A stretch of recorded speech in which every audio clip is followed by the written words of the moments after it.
오늘 우리에게 주신 하나님의 말씀은 열왕기상 2장 26절부터 35절까지의 말씀입니다. 주님의 말씀 제가 대독해서 읽도록 하겠습니다. 솔로몬 왕은 아비아달 제사장에게 이렇게 말하였다. 제사장께서는 상속받은 땅 아나돗으로 가시오.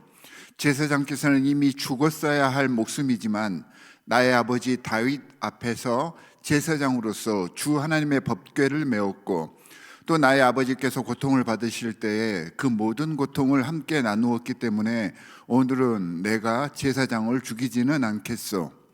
솔로몬은 아비아달을 주님의 제사장직에서 파면하여 내쫓았다. 이렇게 하여서 주님께서는 실로에 있는 엘리의 가문을 두고 하신 말씀을 이루셨다. 이런 소문이 요압에게 들렸다. 비록 그는 압살롬의 편을 들지는 않았으나 아도니아의 편을 들었으므로 주님의 장막으로 도망하여 제단 뿔을 잡았다. 요압이 이렇게 주님의 장막으로 도망하여 제단 곁에 피하여 있다는 사실이 솔로몬 왕에게 전해지니 솔로몬은 여호야다의 아들 브나야를 보내면서 가서 그를 쳐 죽여라 하였다. 브나야가 주님의 장막에 들어가서 그에게 말하였다. 어명이요 바깥으로 나오시오. 그러자 그가 말하였다. 못 나가겠소. 차라리 나는 여기서 죽겠소. 브나야가 왕에게 돌아가서 요압이 한 말을 전하니 왕이 그에게 말하였다. 그가 말한 대로 그를 쳐서 죽인 뒤에 묻어라. 그리하면 요압이 흘린 죄 없는 사람의 피를 나와 나의 가문에서 지울 수 있을 것이다. 주님께서 요압이 흘린 그 피를 그에게 돌리실 것이다. 그는 나의 아버지 다윗에게 모르시는 사이에 자기보다 더 의롭고 나은 두 사람 곧 넬의 아들인 이스라엘 군사령관 아브넬과 예델의 아들인 유다의 군사령관 아마사를 칼로 죽인 사람이다. 그들의 피는 영원히 요압과 그의 자손에게로 돌아갈 것이며 다윗과 그의 자손과 그의 왕실과 그의 왕좌에는 주님께서 주시는 평화가 영원토록 있을 것이다. 이에 여호야다의 아들 브나야가 올라가서 그를 쳐 죽였다. 요압은 광야에 있는 그의 땅에 매장되었다. 왕은 요압 대신에 여호야다의 아들 브나야를 군사령관으로 삼고 아비아달의 자리에는 사독 제사장을 임명하였다. 주님의 말씀입니다. 자, 오늘 말씀에서는 왕권을 강화해 나아가는 솔로몬 왕의 행적과 여기에 이제 맞물려 있는 대제사장 아비아달의 쇠락과 군대 장관 요압의 죽음에 대한 그런 이야기들이 소개가 되고 있습니다.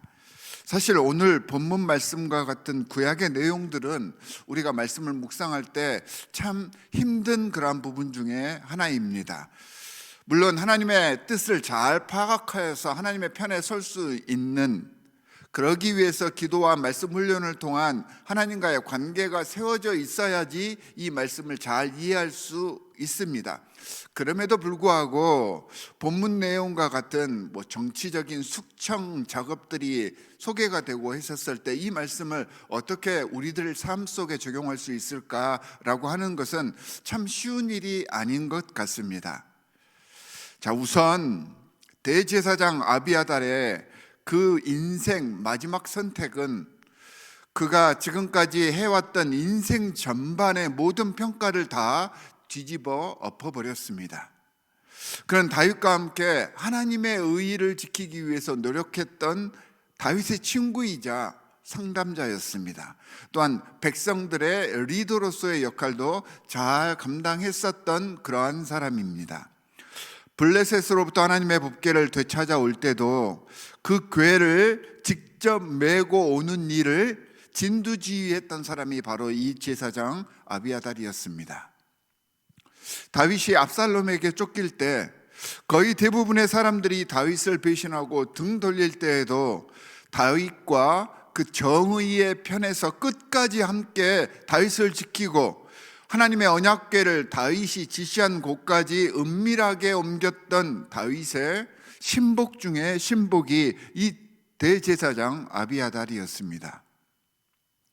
모든 제사를 집례했고요, 백성들 앞에서 말씀을 선포하던 그런 영적인 리더였습니다.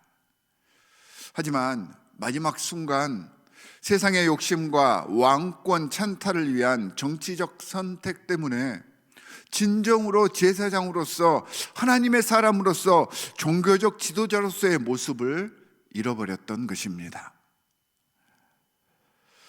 높아지려고 했습니다. 자신이 미는 왕과 함께 다시 한번 권력의 정점을 찍고 싶었던 것입니다. 자신이 가지고 있는, 지금 누리는 모든 것이 하나님께로부터 온 것임을 먼저 인정했어야 했는데, 지금 소유하는 것들을 내 것으로 생각해서 그것을 움켜쥐려고만 했던 것입니다. 이것은 지금의 것에 만족하지 않았다는 것을 의미합니다. 만족하지 못한 사람들은요, 절대 감사할 수 없습니다. 감사한다고 입으로는 말할지 모르지만 그 영혼이 감사하지 못한다는 의미입니다. 하나님의 은혜가 아닌 자신들의 욕심을 먼저 생각했기 때문에, 그 생각을 하고 있기 때문에 감사할 수 없는 것입니다. 아비아달 제사장의 모습을 보니 먼저 믿는 하나님의 사람들 또는 영적 지도자들의 실족하는 그런 모습들이 떠오릅니다. 지금까지의 자신의 경험과 업적으로 인해서 교만해져 버린 것입니다. 교만해지는 사람들의 특징이요, 남을 잘 인정하지를 않습니다. 그래서 이렇게 남을 인정하지 않는 사람들에게서 나타나는 증세가 듣는 능력이 현저히 떨어져 버립니다. 그러다 보니 어느 순간 하나님의 사역의 목적보다 내 생각과 내 의견이 우선시 되는 것입니다. 더 심각한 것은요, 점점 자신의 상태를 인지하지 못하게 됩니다.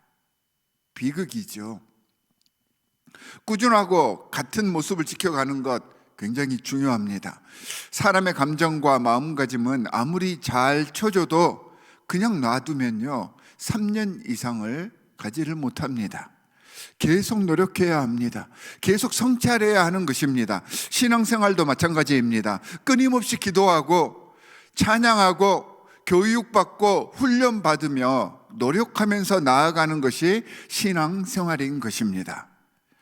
무한하신 하나님과의 관계인데 어떻게 몇 번의 노력, 단기간의 노력으로 이 모든 것들이 완성될 수 있겠습니까?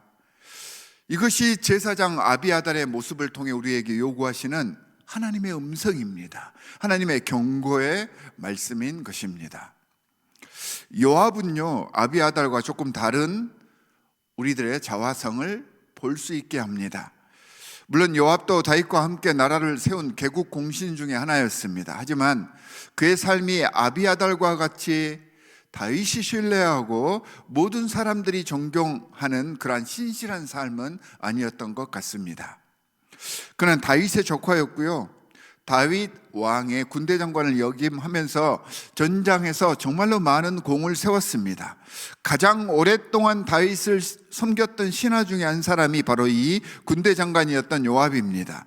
그런데 아이러니하게도 가장 오랫동안 다윗을 섬기기는 했지만 다윗을 가장 오랫동안 괴롭히고 다윗을 공경에 빠뜨리게 했던 사람 또한 이 요압입니다.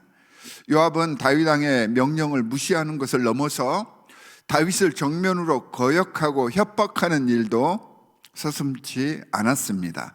오죽했으면 이 요압에 대해서 다윗 왕이 사무엘하 3장 39절에서 이렇게 이야기를 합니다. 내가 기름 부음을 받은 왕이 되었으나 오늘날 약하여서 수르야의 아들인 이 사람들을 제어하기가 너무 어려우니 여호와는 악행한 자에게 그 악한 대로 갚으실지로다 라고 한탄할 정도였고, 솔로몬에게 요압의 죄악을 그냥 두지 말라라고 유언까지 남길 정도였습니다.